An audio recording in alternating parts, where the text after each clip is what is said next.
മാവ് ചെറിയ പാത്രത്തിൽ വെച്ചിട്ട് മാവ് പൊങ്ങി വന്നതാണ്. ആകെ പോയി. ഇത് പൊങ്ങി വരണം, എന്നാലേ അത് നമ്മൾ എന്തുണ്ടാക്കുമ്പോൾ സോഫ്റ്റ് ഉണ്ടാവും. അത് ആകെ പോയി. അത് പാത്രം ചെറുതായി പോയി. അതുണ്ടായത്.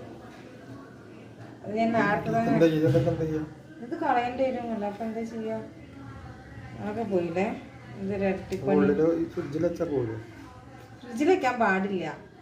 അല്ല, ഫ്രിഡ്ജിൽ അത് നമ്മളെ ഇത് ബാലൻസ് വന്നേ ഫ്രിഡ്ജിൽ വെക്കാൻ പാടുള്ളൂ. ഇത് പൊങ്ങിയാൽ മാത്രമേ നമ്മൾ മതിലേ. അപ്പോൾ ദോശയായാലും അത് ഞാൻ നേരത്തെ തന്നെ അരച്ച് വെച്ചു. അല്ല നമ്മൾ രാത്രി അരക്കില്ല. അതാണ് നമ്മളെ അപ്പായാലും ഇഡലിയായാലും ഒരു ടേസ്റ്റ് ഉണ്ടാവില്ലല്ലോ. നേരത്തെ അരച്ചേക്കണം. അപ്പോൾ ഞാൻ എപ്പോഴും അരച്ച് വെച്ചു. 5 മണിക്ക് അരച്ച് വെച്ചിട്ട് തുറന്ന് വെച്ചിരുന്നു. അങ്ങനെ തുറന്ന് വെക്കണം. ഞാൻ ശീല വിട്ട് പോയപ്പോൾ അവരമ്മയോട് പറഞ്ഞു ഇഡലി നന്നാവണില്ല. അപ്പോൾ പറഞ്ഞു അടച്ച് വെച്ചിട്ടാണ്. എന്ന് വെച്ചാൽ അടച്ച് വയ്ക്കുമ്പോൾ മാവ് ചൂടല്ലേ, ആ ചൂടോടുകൂടി അരച്ചേക്കാൻ പാടില്ല. ആകെ തൈലേ ഇരട്ടിപ്പണി രാവിലെ തന്നെ. നിങ്ങൾക്ക് വേറെ കാര്യം ചെയ്തു തരുമോ? നിങ്ങളാ വേസ്റ്റ് ഒന്ന് കൊണ്ടേ കളയോ? ഇന്നലെ നല്ല നേരം വൈകില്ല. നല്ല വേസ്റ്റ് ഒന്ന് കൊണ്ടേ കളഞ്ഞാൽ മാവ് നോക്കിയേക്കണം.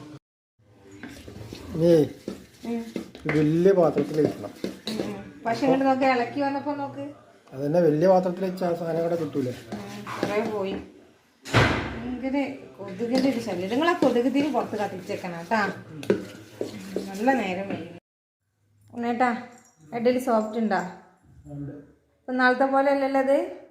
അപ്പം എന്താ, അടച്ച് വെക്കാൻ പാടില്ല. അടച്ച് വെച്ച് കഴിഞ്ഞാൽ ചൂടല്ലേ. അതാണ് നമ്മൾ ഇഡലി ഇങ്ങനെ കട്ടി ഇങ്ങനെ വരുന്നത്.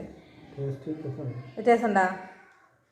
അത് ശ്രീക്കുട്ടിയിൽ അരച്ചിരുന്നത് ഇവിടെ അത് അരച്ച അപ്പടി തന്നെ അടച്ച് വെച്ചിട്ട് അതിൻ്റെ ഉള്ളിൽ കിടന്ന് വിങ്ങൽ. ചൂടല്ലേ, ചൂട് പോകാനുള്ളൊരു സ്പേസ് കൊടുക്കാതെ, ചൂട് പോകാനുള്ളേ സ്പേസ് കൊടുക്കണില്ലല്ലോ ആ മേലെന്നാണ്.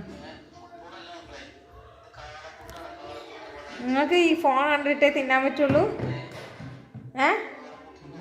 ഫോൺ കണ്ടിട്ടേ തിന്നാൻ പറ്റുള്ളൂ. ചട്നി എരുണ്ടാ?